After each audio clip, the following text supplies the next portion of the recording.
Good evening and namaskar, everyone.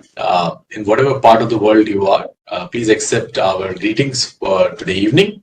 It's such a pleasure to be part of this discussion today. And I welcome you all to the first edition of the Nahar Jito Bookathon, presented in association with the Rai Soni Foundation. It's a remarkable initiative which is making people read more and get engaged into discussions based upon books. As I mentioned, it's based upon books. Our today's discussion is on this book, which is 9 Mantras for Happiness and Success, which has been written by Major General Anand Saxena. He's here with us. This is a fascinating book. For the first time when I read this book, this was the peak of the pandemic. It was 2021.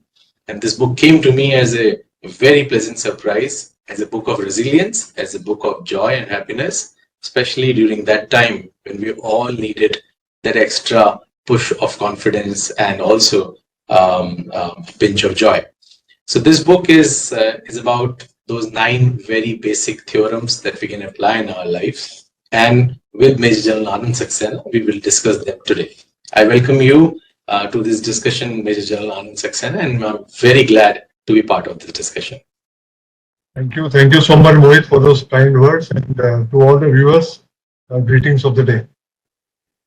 Thank you, sir. I welcome you again, and I'm thankful to the organizers for this. Ladies and gentlemen, let me introduce the author to you. He's a man of many accomplishments, and it would not be justified from my side if I don't read the entire introduction of his. Major General Anand Saxena holds triple master's degrees to his credit: Masters of Science, Masters of Philosophy, and Masters of Management Studies, in which he majored in financial management. Now you can see the broad spectrum of his capabilities when it comes to his overall learnings and the way he has taken life as. He's also a helicopter pilot with very vast combat flying experience. He speaks and writes on religion, philosophy, positive psychology, and personal finance. He feels passionately about the lack of institutionalized financial education to children, or indeed to a common person in India, which results in their long-term financial doom despite handsome pay packages. He has extensively read on the subject, building upon his core knowledge. The result in the form of the book, Musings of a Financially Illiterate Father, that came in 2018 and was an Amazon bestseller. His second book, The Millionaire Mechanic, Financial Wisdom in the Run, which was published in 2019, narrated fascinating story of the protagonist of his first book, Honey, Cool and Unshare. The book is a financial travelogue, a maiden genre in Indian writing, which combines the racy thrill of a road trip with the wisdom of personal finance. The book that we are going to discuss today is his third book, which is 9 Mantras for Happiness and Success. His latest literary work has come out as Ananda, Crisis Navigation in Vedanta, which is again a very remarkable book. And some of the time we would love to discuss the fourth book as well. But today we start our discussions on this book. I welcome you again and thanks for your patience. So Major Saxena, my first question to you is on the title of the book itself. It says 9 Mantras for Happiness and Success. We all are delving, we all are in the curious craving of finding joy and happiness and success in our lives. So what are these 9 mantras that you have mentioned in the book? If you can give a quick summary of these 9 and if you can subcategorize them as well. Thanks, Mohit. So the book is titled 9 Mantras for Happiness and Success. Sequencing of happiness and success is not without some thought. See, I did a lot of research, and we always aspire for success in the chosen field. So it may be our career, it may be our social front, our family, whatever it may be. But if you look at the meta cause behind every chase that we have, every pursuit that we have towards success, it is happiness. If there is success devoid of happiness, it's very hollow. And therefore, it is always happiness which comes first, which follows, or rather success follows happiness. And it's not my gut feeling or something. It is about 170 odd studies that I have gone through, which prove this point, that you have to be happy for becoming successful and not the other way. So, having gone the title is out of the way. So, what are these 9 mantras? First mantra is about dream big. See, everything that is created on this planet has been created twice. Once in the mind of the creator, and thereafter the actual creation. And if one has to create, one has to dream. And if one has to dream, one should not be constrained by the magnitude or the size of the dream. The dream has to be big. And I'll give two examples which are 100 years apart. 1903, Wright brothers. So the first manned flight, heavier than aircraft flying. And interestingly, both the Wright brothers, they were not aeronautical engineers, they were not pilots, they were not even college graduates, but they just dared to dream it. We cut by another 120 years and we see launch of Neuralink, the brain chip which has been transplanted successfully, I might say, as of now.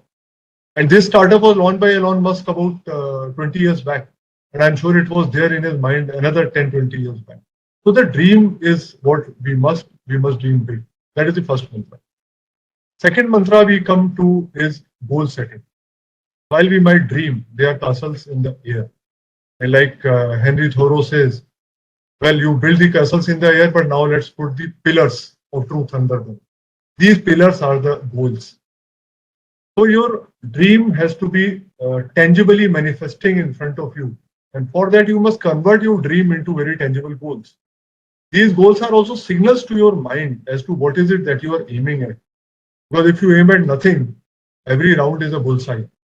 So you must know where you are aiming at, and therefore starting with a goal which may be in a far kind of time frame, let's say 10-year goal, 20-year goal, and thereafter keep coming closer till the time you come to a yearly goal. And thereafter you begin your journey. I have mentioned how to go about it. That brings us to the third mantra. The dream you've done, goals you've set, the journey is not going to be smooth by any means. And therefore there are going to be ups and downs. That is part of the ebb and flow of life. And therefore you must persevere.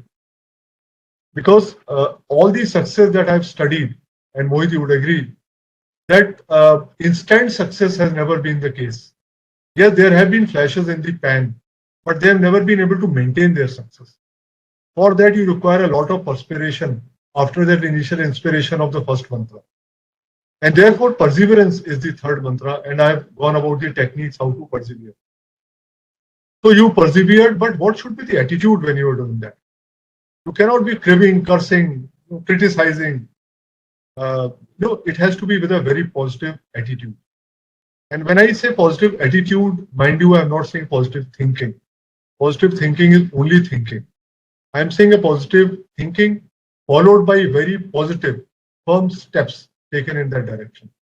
So there are the four mantras logically. So you have dreamt big, you set your goals, you have persevered on the path, and also you have been very positive. Now, thereafter what? Now, if you have done all these things and still your product or your offering is one of the many, well, how are you different? You have to have a USP. And therefore, the USP is that you have to be different. All the Olas and the Ubers and the Facebooks that we see around, I mean, they were someone's brainchild. Sometimes one could not even imagine that one can own a multi-billion dollar industry without owning a single asset. It has happened. It is because one thought differently. So that is the fifth mantra. You must think differently. What is it that you're bringing to the table that is not existing in the world today? Is there a felt need that is there in the world? And that felt need can be filled by your skill set, by your experience and your passion. And if you can do that, if you can fill in that gap, you will be successful. Now the next mantra. So you've been successful also, and you're going on that path of success. Will it continue forever? It will not. There will be a blue ocean when you enter. The ocean will turn red very, very soon. And there'll be imitators, and you yourself will get sick of the same offering. So what do? You must grow. You must reinvent yourself. And there are iconic stories of the brands which were, I mean, Kodak is a much talked about story. Kodak was a leader, and within a year or two, they were nowhere because they refused to move with the technology. The digital technology came, they were swept away in that. Now, today with the AI and the disruptive technologies, the kind of changes that are coming about, if we are not careful, we are not alive, then what will happen? We'll become redundant very, very soon. And therefore, grow and reinvent is not only in the field that you attain success, it's also that you must keep working to have another area of expertise. Take time. It will take 2 years, 3 years, 5 years, 10 years, but there will be one fallback option with you. That is also part of growing and reinventing. And I put a very specific figure in the book. I've said in a 5 year journey, you must be able to grow yourself twice.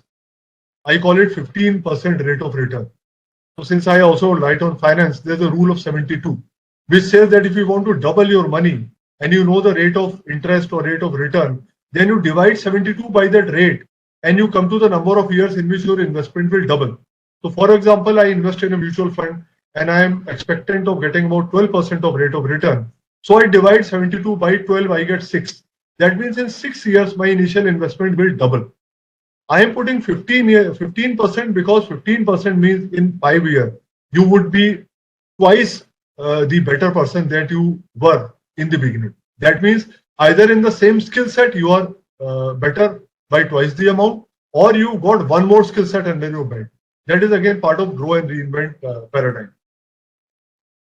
Now it's a long journey we are talking about 20 years, 30 years, 40 years, a lifetime. How do you maintain this kind of momentum? You must form good habits. And 40%, around 40% of the activities that we do over the course of the day and the lifetime is only habits. And we must be able to shun bad habits. We must be able to pick up good habits, which are telling us where to go, what is the route to go for our goals. And habits always exist because there is a felt need. So we must identify that felt need that habit is fulfilling. If it is not good habit, then we must replace it with another habit that fills that felt need in our system. It's a very, very important point, and I've given a lot of ways how to develop good habits and how to get rid of bad habits. The eighth mantra is be happy. Now the title of the book, Be Happy, we come back to happiness, and we can have some more discussion later on in the next segment. But happiness always precedes success. It's a fact, empirical fact, scientifically proven fact, because the mindset with which we operate, the hope for success mindset, that comes with a happy attitude. And there are a lot of studies which have been done even on the slum dwellers, and we bring out that happiness is more subjective. It's not very objective. Someone would be very unhappy with 1 crore of rupees, and someone will be very happy with 1 lakh rupees or even 10 rupees. So it's an attitude, and there are a lot of constituents to this happiness we can discuss slightly later.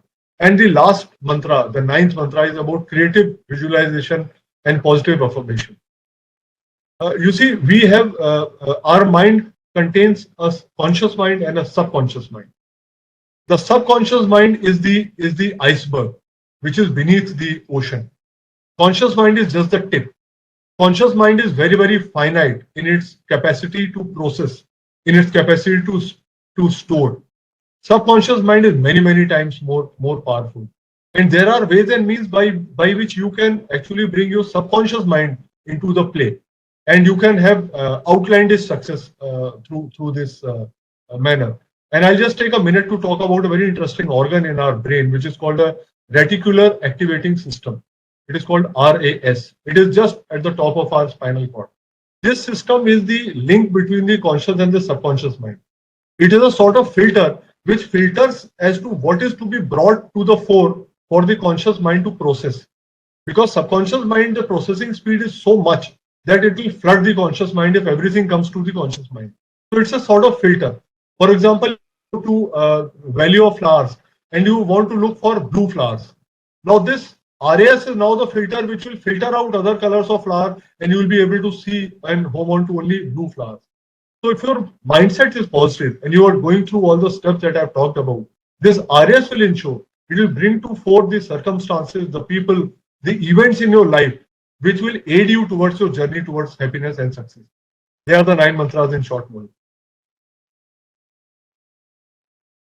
This was very insightful, Major Anand. I think what you have done is all these 9 mantras are interconnected. Each of them has to be deeply engrossed, or I should say, they should be like a chip inside these hardware.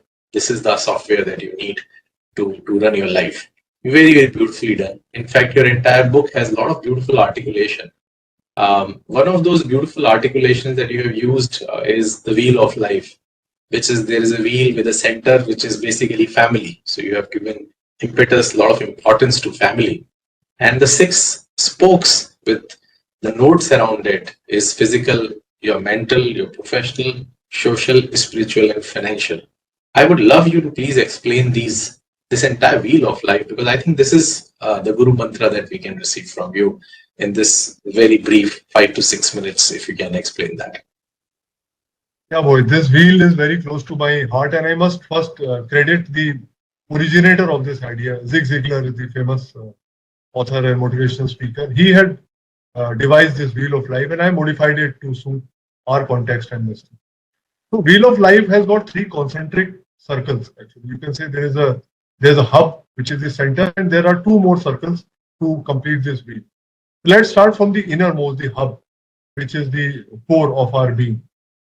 And the core of our being, what we call as Jeev or Jivatma, or the embodied being that we are, you and me are. It consists of three basic parts. There is a spiritual part, which is actually the core, and then there is a mental part, and there is a physical part. All these three put together is what forms this Jeev. Now, since I am also into Advait Vedanta, let me just give a very quick Advaitic perspective to it. That when we talk of spirituality or the spiritual being, or the sometimes we refer to this as Atma, sometimes we say soul, or whatever we may call it. Bhagavad Gita calls it Dehi, whatever it may be. The fact is that we feel that this particular spiritual component is trapped inside our body. It's a big mistake. It's like saying that the space is trapped inside the room. Space can never be trapped inside the room. We may feel so by creating those four walls and the roof, that there is space inside. Yes, there is space inside. But space, being so subtle, cannot be contained by the walls and the roof. And therefore, it is more correct to say that the room exists in space.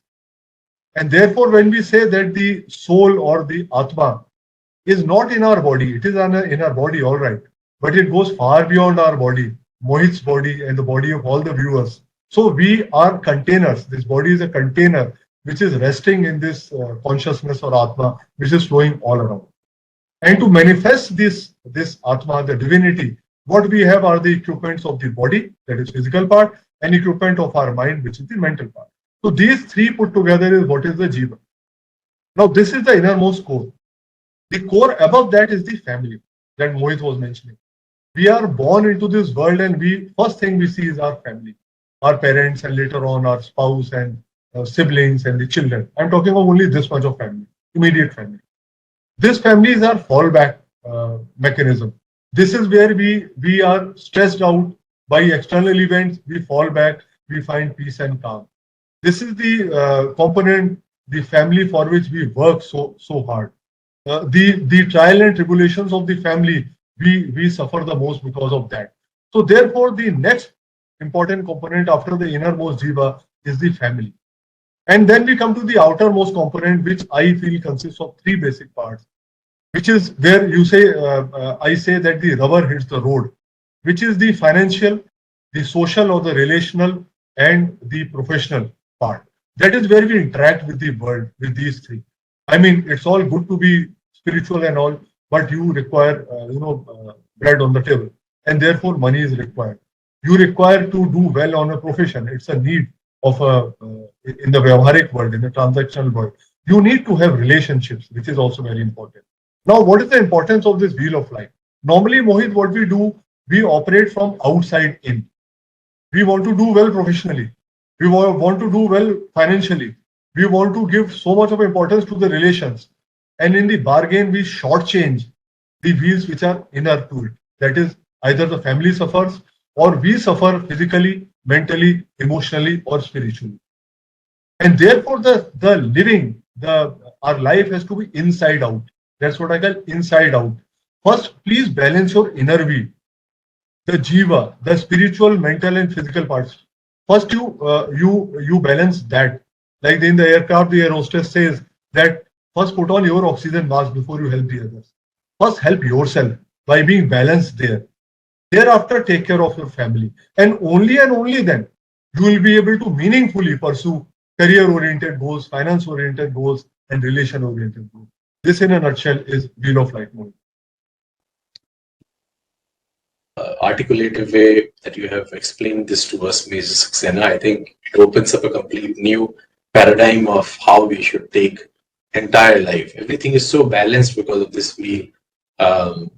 We would request all the listeners to actually pick up the book and go deeper into the entire essence. And because of your academic background and your professional background, Mr. Saxena, you are able to make a very good balance. And that's what happens when you delve into multiple spheres of learning, which in your introduction I've also mentioned. I'll now go to something which is, because you're a person of finance and mathematics is a part of it. In your book, you have given a formula. Imagine in a book of philosophy, there's a formula, which is a formula of life, which is people who were always afraid of mathematics. I think this formula will give them a new lease of hope, and they will love listening to this. I would like you to speak about this happiness formula that you have given in the book, if you can explain it to us. Yes, boy. This formula is actually, again, I must credit the author of this formula, Martin Seligman, in his book Authentic Happiness. And it's a well-researched formula. It's a well-considered formula. And it's a very simple, actually. The formula is for enduring happiness, which is H. And there are three components to it. It says it consists of S plus C plus V. S is set point, the biological set point, the genetic set point. I'll explain each one of these three components. The second one is the C. C is the conditions of life. And the third and the final component is V, which is the variables, which is basically our reaction to what life throws at us. So for enduring happiness, what the formula says is your biological set point, that is our genetics, that determines about 50% of our inborn intrinsic happiness. So many of us are very chirpy, very outgoing, very happy kind of person, fun-loving person.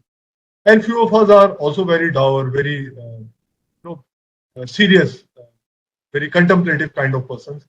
So this is dictated by the genetics that we have. And there are a lot of studies where they even took identical twins and they were raised apart from 6 months of age in totally different kind of household. And after many, many decades, when they studied these twins, identical twins, they found that despite their varied kind of backgrounds in which they were brought up, they were still matched the level of the base level of happiness, which is the happiness set point, or the S, H, the S, the first part. The second part, like I said, is the conditions of life. Now we give a lot of importance to conditions of life. The kind of money, the background you are in, the companionship, all that. But as per this study and the formula, it accounts for only 8 to 15%. So someone may be rich, someone may be poor.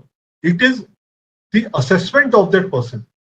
It is the subjective assessment of that person, what he feels about that much of amount. I gave an example of that. If I got 100 rupees invested in stock market, and today it tanks by 50%, I lose 50% of my net worth. So I come to 50 rupees. Someone else who's got 50 billion, 50 million, and he loses 50 million because he's also lost 50%. Imagine the shock of that person. He's lost 50%, which is 50 million. For me, who's got only 100 rupees, I've lost only 50 rupees. No big deal. So it is the subjectivity that is induced by our own personal value system that is more important about the conditions of life. And there are only two things which authors say which actually matter in the long run. One is companionship. So about your partner, your spouse, your wife or your husband, whosoever it is, how good the relationship you share with your spouse and your immediate family is of most consequence. Followed by the spirituality. I'm not talking of the ritualistic part, the religious part. I'm talking about a much deeper part, spirituality, where we feel the benign presence of a higher power above us. We know there is someone who's protecting us. That kind of feeling. So these two things are the most important for this second variable, which is conditions for life, which, as I said, account for only 8 to 15%. Now we come to the third and the final variable, which is the variables in life, which is only our reaction to the events as they happen. And Buddha once said, Buddha was asked, what is suffering? And Buddha said there are three arrows of suffering. So the first arrow of suffering is what life will throw at you. And in our tradition, we chant Shanti thrice, Om Shanti, Shanti, Shanti. So these three things depict the first arrow, which can be thrown by other beings, other human beings, animals, mosquitoes, bugs. Anyone can throw a thing. That is the first Shanti is for that. The second Shanti is for the natural elements. The COVID virus too, floods and droughts and all, they will come. And the third is which is from within, Adhyatma. That means whenever it arrow hits us, our mind will get disturbed. That's why we say Om Shanti, Shanti, Shanti. Right? So this is the first arrow which will always hit you from one of these three sources. The problem becomes when we personalize this arrow. You see, today the war in Gaza and Ukraine is raging, and every day we listen or hear about the casualties. They are numbers for us. Tomorrow, God forbid, one of them is our family member or our friend. Suddenly, that number changes to someone very, very tangible. We grieve for that person. Now, that arrow has been personalized. So, how do we react to that? And our reaction will set into motion another set of action and reaction. Because every karma that we do also sows a seed, which is karma bij. And that karma bij, in due course of time, will again bear fruit, which is karma phal. That karma phal will again invite reaction from us, and this never-ending cycle will go on. This third part is 40% of the happiness. Even if you say, and I don't have time to go into profound doctrine of karma, so I leave that out, which says that even the first two, that is your birth, which is 50% of the happiness, and the second, which is the conditions for life, which is about 10% of happiness, even that is not preordained. Even that has been brought about by yourself through your past karmas. So you are responsible even for that 60%. But even leaving that aside, the balance 40% is very much in your conscious current control. And the magic lies in that 40%. Are you consciously taking actions to whatever has been thrown at you by life? And life will always throw surprises at you. So that in short is the happiness formula and my spiritual take on that point. Very, very well explained, Saxena. I think you've also given a very beautiful way of explaining it with a simple example that this is enduring happiness. This is not an ephemeral happiness, which is क्षण भर की खुशी नहीं होती है. So, for example, if the boss praises you, then it becomes a very ephemeral happiness. But enduring happiness is that you are adapting yourself to any situation. You are there and there is a complete ananda in you. And I think the way you also explained, I will encourage all the readers who pick up this book to go through these pages, which starts from page number 152 to 157. Simple 4 pages, it will take 3 minutes, but it would be the lessons and the learning for the life. We move on to a very interesting part of your book, which is you have covered the aspects of gratitude and forgiveness in a very, very interconnected way. Take us through some of the stories and how can we stay in the practice of these values as our daily habits. Many a times, once we listen to somebody or we read, or if we attend a training program, many a times we come out very well charged. We practice them. But these are ingrained things. These are those habits which we automatically get. The muscle memory should build on its own. Possibly your stories will enable us to bring some more power to this habit. Please, sir. Yes, Mohit. So when we talk of happiness, then we are looking at 3 parts of happiness.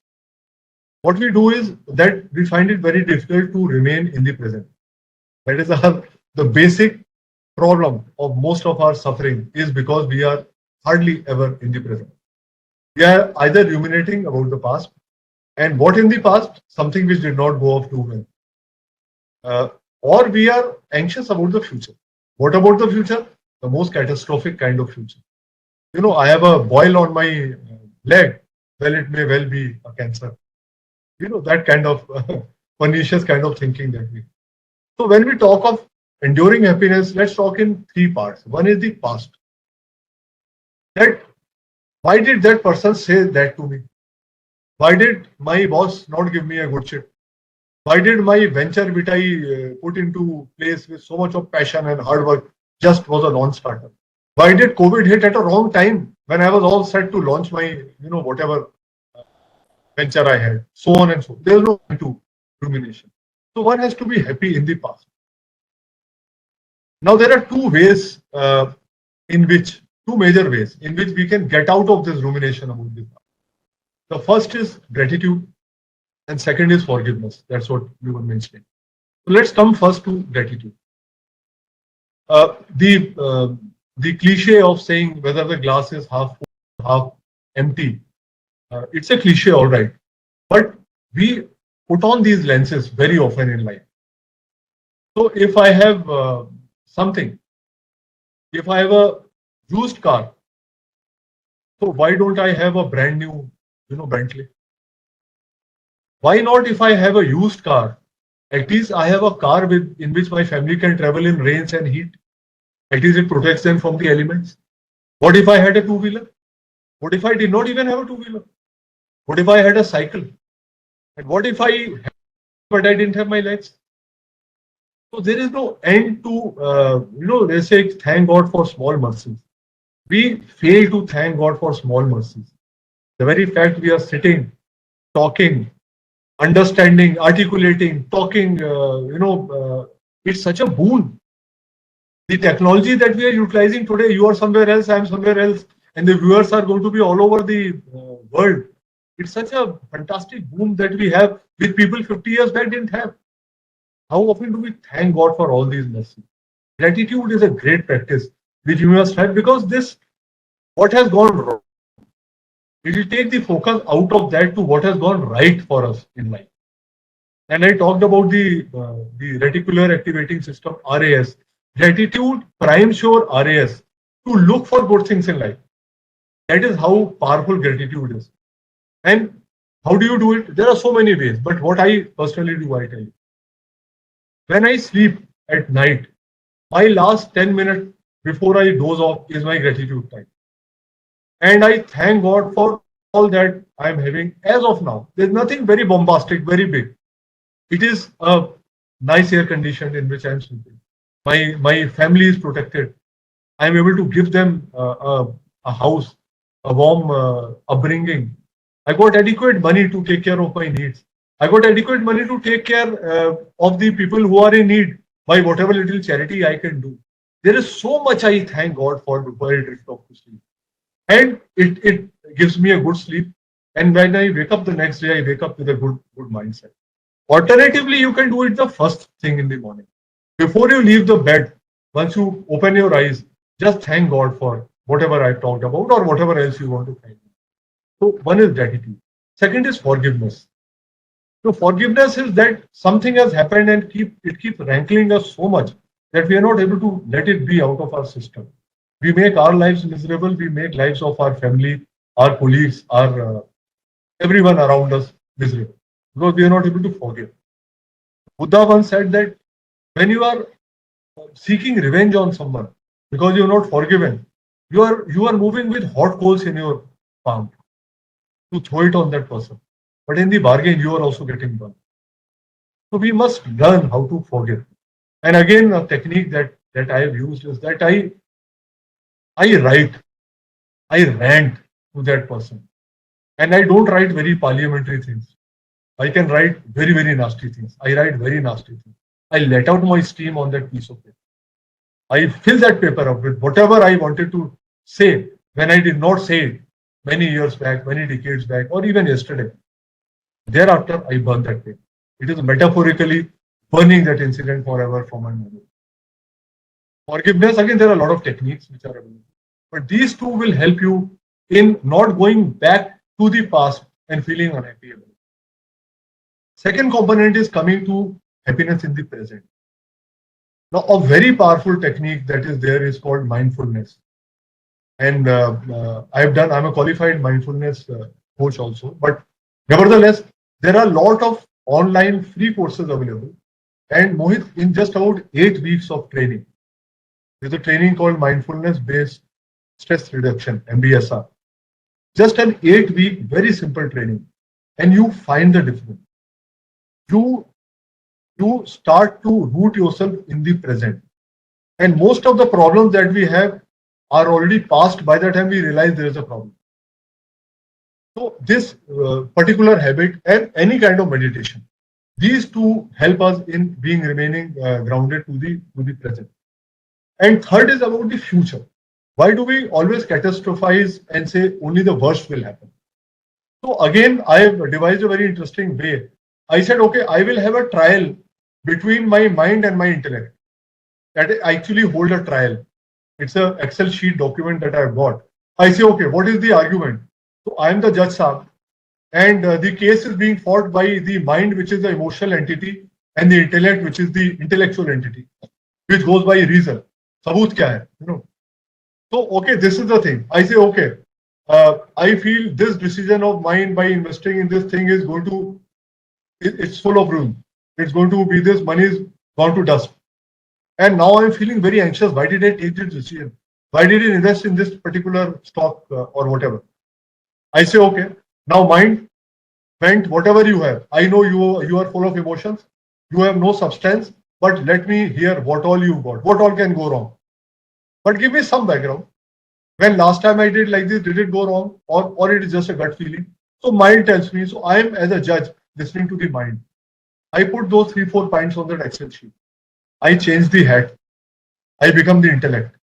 I say, okay, now give me your reasons, but you must back it up by logic. Is it some empirical data, some actions that I took in the past, something which I heard someone else saying, who's a well-regarded financial guy, who doesn't give advice which is very pernicious? And then I note all those in my under the head of intellect. And then as a judge, I take a decision. Now, decision may be towards what mind was telling me, or it may be towards what intellect was telling me. But at least there's a decision. I got out of the decision dilemma, which is what causes the biggest problem. I found this method very useful. It takes 5 minutes, 7 minutes for anything which is troubling you so much that you have taken a decision, you don't know what is going to be the future outcome and the course of action, and you are always thinking of the worst that can happen. Try this, maybe this technique will work. So this is what about happiness in the past, in the present, and about the future. Mohit. Thank you, Major Saxena. Whenever I pick up your book, all these pointers come as a complete refresher. And one of the most prominent stories, which is about always being positive and looking forward in life, is the story of SSP Chaurasia, which is a remarkable story. The gentleman who presently is one of the top ace golfers. And there was a time when he couldn't even afford a meal or 2 meals a day. And this is a very, very passionate story. I would love you to quickly, in a minute or two, tell us about SSP Chaurasia and his entire life and the application of gratitude and always being in the mode of giving a thanks to everyone. Yes, Mohit, it's a very, very motivating story, and I get goosebumps whenever I read about this again and even think about it. And before that, I'll tell you a very, very short story.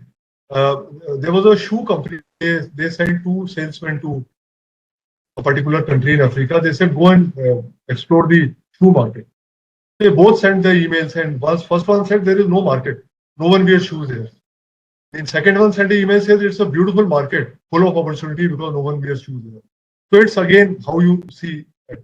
So SSP Chaurasia is the Arjun awardee. He's a top golfer of the world. He, along with his 7 siblings, they used to stay in Calcutta Golf Club in the servant quarters.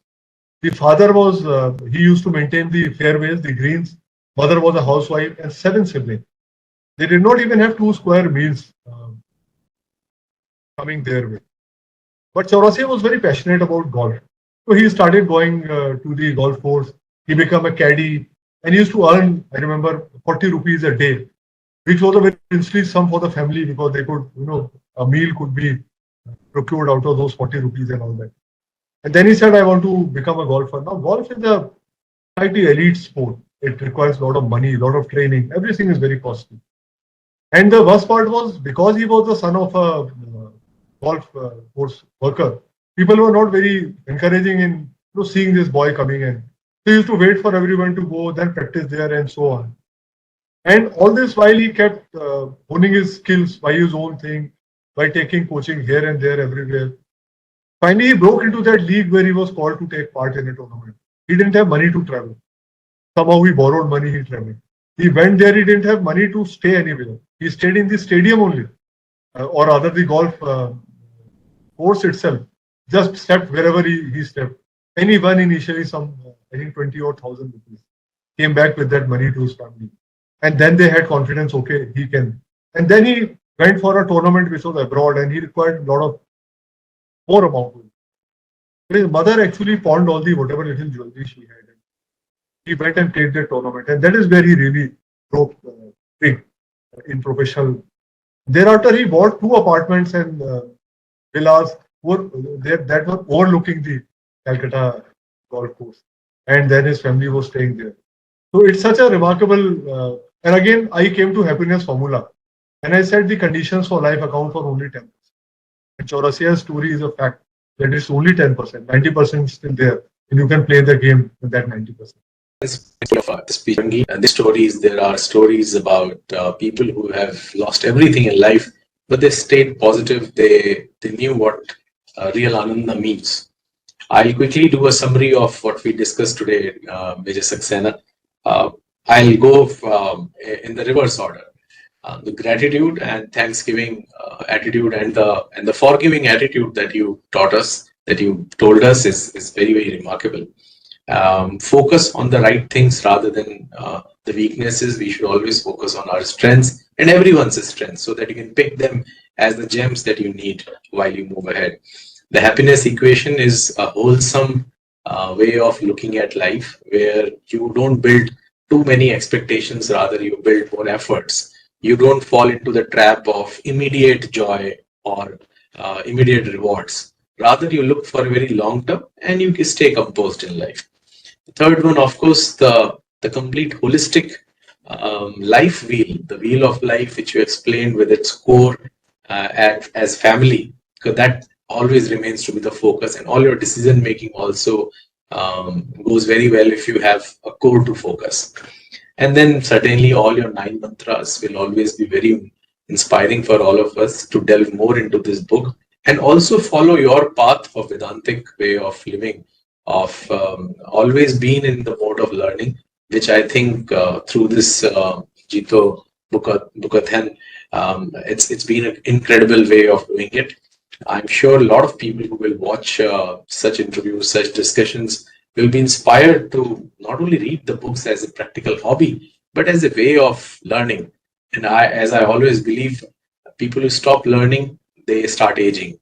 So it's important that you keep learning, and books are a great support. And I'm very, very thankful to everyone who made this happen, especially to the Raisoni Foundation for supporting this. And as the first edition of Nahar Jito Bookathon, this is such a privilege to be here with you. I'm really thankful to you, Major Saxena, for taking out time and also choosing me to be in this discussion and giving me an opportunity to refresh this remarkable book. Thank you and have a great evening ahead.